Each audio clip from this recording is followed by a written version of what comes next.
Welcome to V2T IELTS Listening Forecast. In this test, you will practice a full IELTS listening forecast with audio, subtitle, and answers designed in the Cambridge exam style. The test includes Part 1 to Part 4, just like the real IELTS exam. Get ready, focus carefully, and good luck with your practice.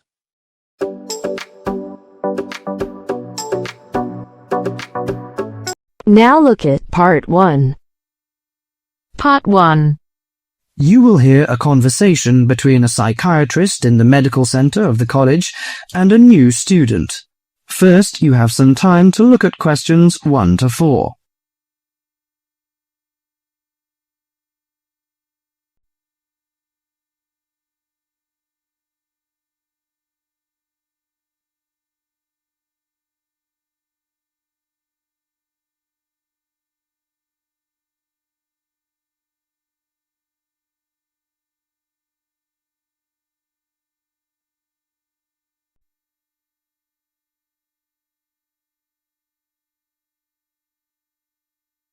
Now listen carefully to the conversation and answer questions 1 to 4.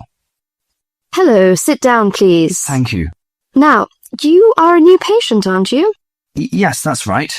Okay, so I'd better get some basic details down first. Right, we'll start with your name. Martin Hansen. Do you spell that S-O-N or S-E-N? Hansen. Okay, and you're a first-year student? Yes, I am. Study in? Electronics, actually. I hope you enjoy it. Thanks. And your address? 2805 Hesperian Avenue, Hayward. 2805 and Hesperian. Yes, that's Hesperian. Hayward, Hayward.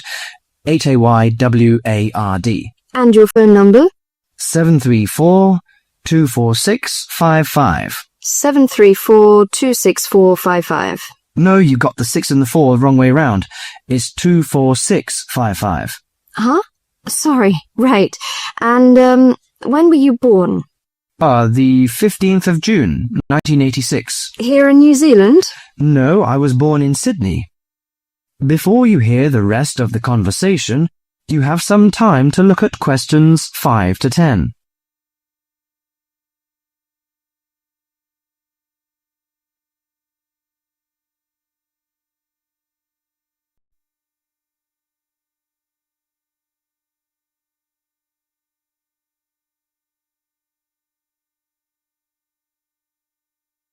Now listen to the conversation and answer questions 5 to 10.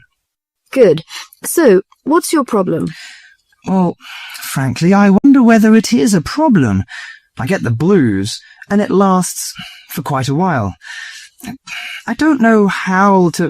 Yes, we all feel sad or get the blues now and again. Generally, our sadness lessens in time, and with the support of friends. However, if the depression leads to difficulty in thinking and greatly disrupts your daily routine, it can be evidence of a psychiatric problem. What do you feel exactly? I always feel sad and worthless. I find it hard to fall asleep and wake up early in the morning. How long has it lasted? Nearly half a month. Do you feel fatigue or loss of energy? Or you may have lost interest or pleasure in usual activities? Yes, sometimes. At first I thought I could overcome it by myself, but I failed, and... I'm so glad that you came here. It seems that you are suffering mild depression from your symptoms. Depression? Yes, I feel depressed sometimes. But why would I... Depression may occur as a result of biochemical changes in the body. Alcohol, amphetamines, cocaine, and LSD can bring on depression.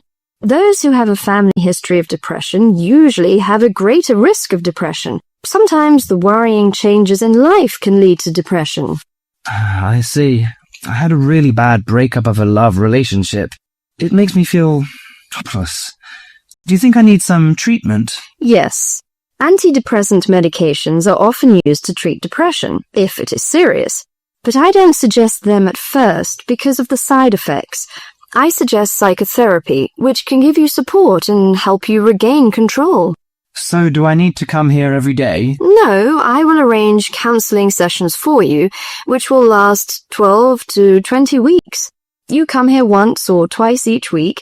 The psychotherapy is directed at helping you gain insight and understanding about events in your life, which may have contributed to your depression.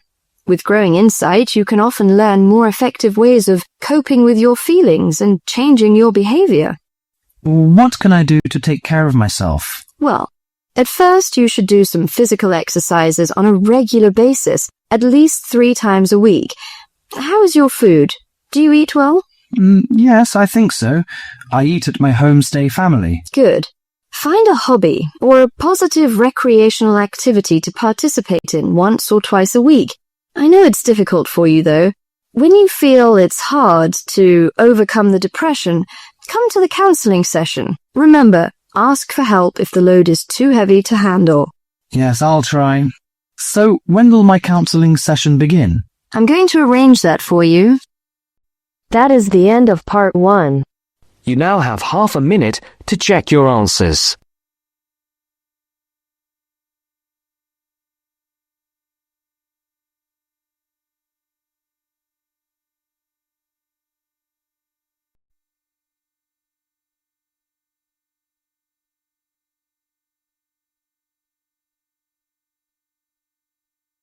Now turns to part 2. Part 2. Listen to a conversation between 2 students, John and Carol. They have a list of the names of authors whose books have been given to the library. They have to classify the authors as writers of cookery, sports, or travel books. First, you have some time to look at questions 11 to 15.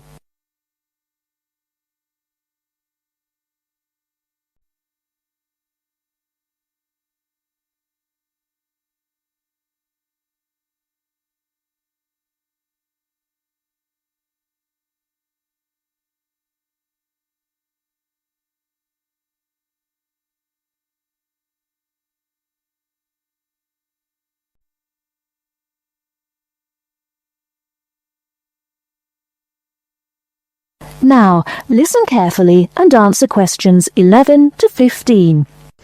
This is a great collection of books, isn't it? Very impressive.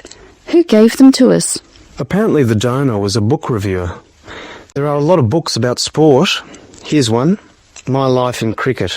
Well, that's certainly sports. Who's the author? Peter Adams. He also wrote Journeys Through Spain. Did he? Next one is Stephen Bow. He wrote Summer Barbecues, Cooking for Singles, Dinners by Candlelight. Anything else? No. Do you have anything by Pam Campbell?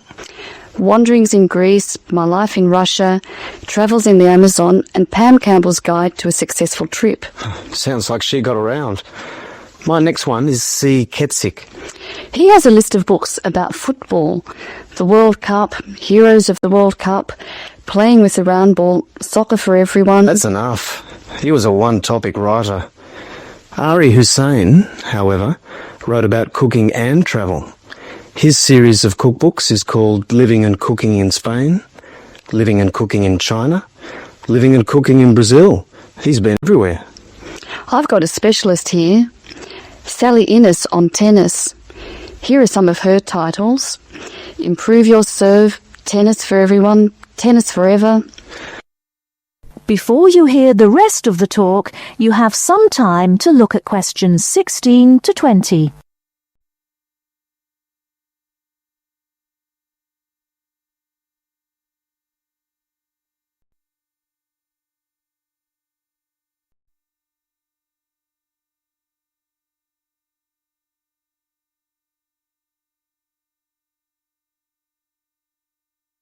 Now listen and answer questions 16 to 20.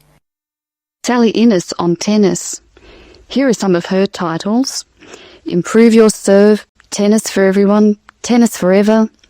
Meg Jorgensen has 3 books, one in each category. Cooking for Health, Sport is Good for You, and Travelling in Australia.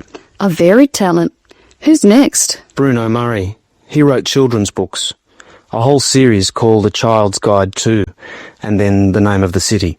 Oh, you mean like A Child's Guide to London? Yes, that's right. He seems to have stayed in Europe. Ruby Lee, however, has just one book. It's called The Emerald Isle, and it's all about Ireland. Apparently she went around Ireland on foot. Jim Wells wouldn't like that. His books are all about motor racing. Nice photos of old racing cars. Don't you love the goggles on the driver? They do look strange, don't they? I think we're nearly finished. What did Helen Young write? Summer menus. Food for thought. She also did a book of Chinese recipes. Cantonese, I think. Okay, that's dealt with the first box. Let's stop for a minute. That is the end of part 2. You now have half a minute to check your answers.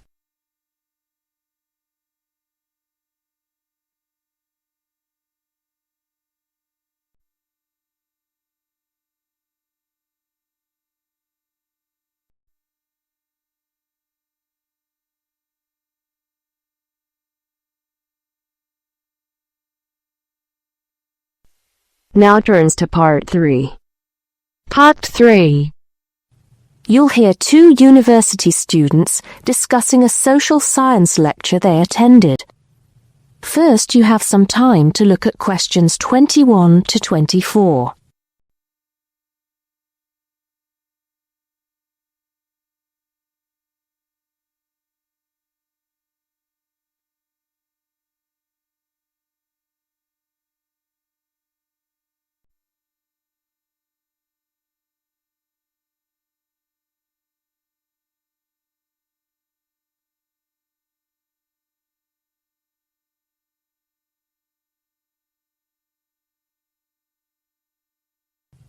Now listen carefully and answer questions 21 to 24.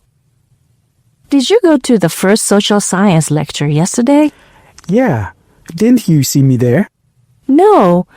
I was trying so hard to understand the lecturer. What didn't you understand? A lot of it, really. For example, he said we needed to study history as part of the course, but I didn't get why. You probably missed it. He said early on that we need to learn from our past mistakes. Right. But he also said we need to put ourselves in the place of our ancestors. Why is that? I think the point is that it's not enough to know how they lived and what they did. We need to know what they thought. I see. And I've written transferable skills in my notes next, but I have no idea what that means. If you study social science, you learn skills that you can use in a job. Oh, right. Is that all? Okay, but why is that?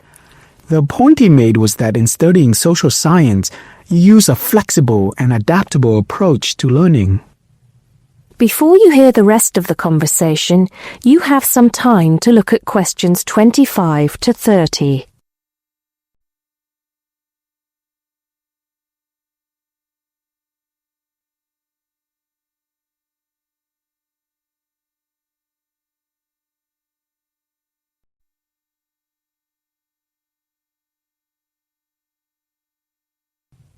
Now listen and answer questions 25 to 30. He also kept mentioning all the other subjects we will need to study as part of the course. I didn't write them all down, did you? Some of them. I think I can make sense of my notes.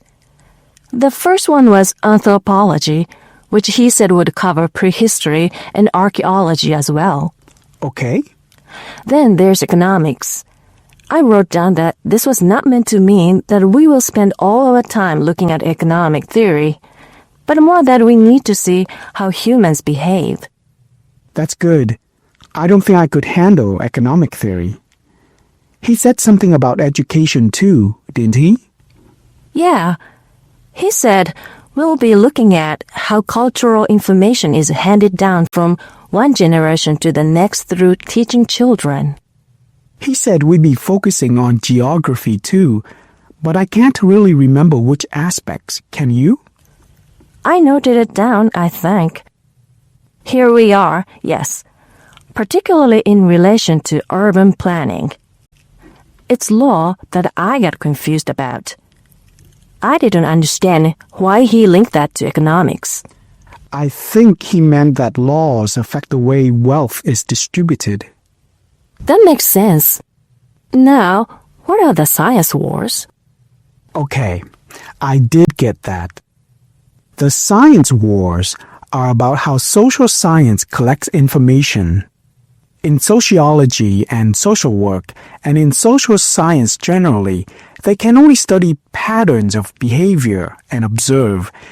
If you compare that to the way scientists work in physics or chemistry, it's very different because they use specific experiments that can be tested and which give concrete answers. Social studies is often accused of being unscientific. That's all. Okay. But it still looks like a good course, doesn't it? You don't have any regrets, do you? None at all. I'm looking forward to it.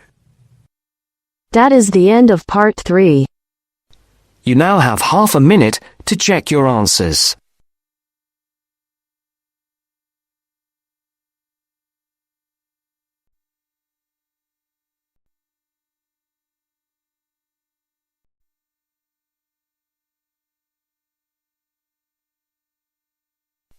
Now turns to part 4. Part 4. You are going to hear some facts and figures about Australia. First, you have some time to look at questions 31 to 40.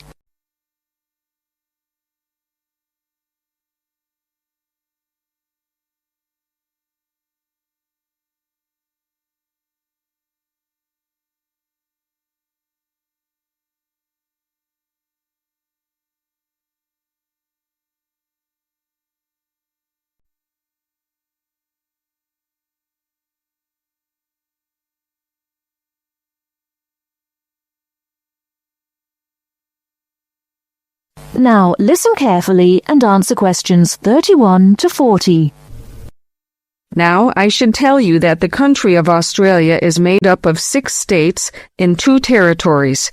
These are the Australian Capital Territory, New South Wales, the Northern Territory, Queensland, South Australia, Tasmania, Victoria, and Western Australia. The national capital is Canberra. Right, let's turn to the Australian economy. Australia has a prosperous Western-style capitalist economy. Australia is a major exporter of agricultural products, minerals, metals, and fossil fuels. Commodity prices have a big impact on the economy. Australia suffered from the low growth and high unemployment typical of the OECD countries in the early 1990s, but the economy has expanded at reasonably steady rates in recent years. In addition to high unemployment, short-term economic problems include how to balance output and inflation and how to stimulate exports. The economy is made up like this: agriculture, 3.1%, industry, 27.7%, services, 69.2%. The labor force has a similar pattern. The total labor force is 8.2 million. 34% work in finance and services, 23% work in public and community services, 20% work in the wholesale and retail trade, 17% work in manufacturing and industry, and 6% work in agriculture. What are the chief industries of Australia? They are mining, industrial, and transport equipment, food processing, chemicals, and steel. What are Australia's main agricultural products? They are wheat, barley, sugarcane, fruit, cattle, sheep, and poultry. And who do we sell our products to? At present, our chief export market is Japan, which takes 24% of our exports. After that, South Korea takes 8%, and New Zealand and the U.S. each take 7%. In years to come, however, we expect China to become a significant trade partner. China already supplies 5% of Australia's imports. This is the same amount as New Zealand. Meanwhile, we take 1/5, in fact 22% of our imports from the US, 17% from Japan, and 6% from the UK. So what sort of things does Australia import? Well, we import a lot of machinery and transport equipment, especially computers and office machines, also telecommunications equipment, and in addition we have to import oil and petroleum products. So let's move to the subject of communications in Australia. We have an estimated 8.7 million telephones and 9.2 million televisions. There are some 134 television broadcast stations and 325 radio stations. The related subject of transport is naturally very important in such a big country as Australia. Let's look at highways first. There are two kinds of highways, paved and unpaved. Paved highways are regular roads with a permanent surface. But actually, we have more unpaved highways, around 60%, than paved, when all the country roads are included. In addition, Australia has a railway network of over 38,000 kilometers. But you'll probably find it hard to believe how many airports we've got. 10? 20? 50? No, the total is 443. Of course, this includes many short runways on farms and in the outback. There are only 9 airports with runways of more than 3,000 meters. That is the end of part 4. You now have half a minute to check your answers.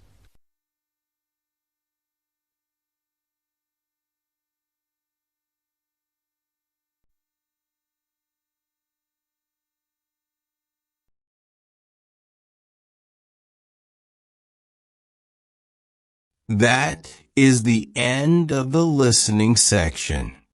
You now have 2 minutes to review your answers before the test automatically moves on to the next section.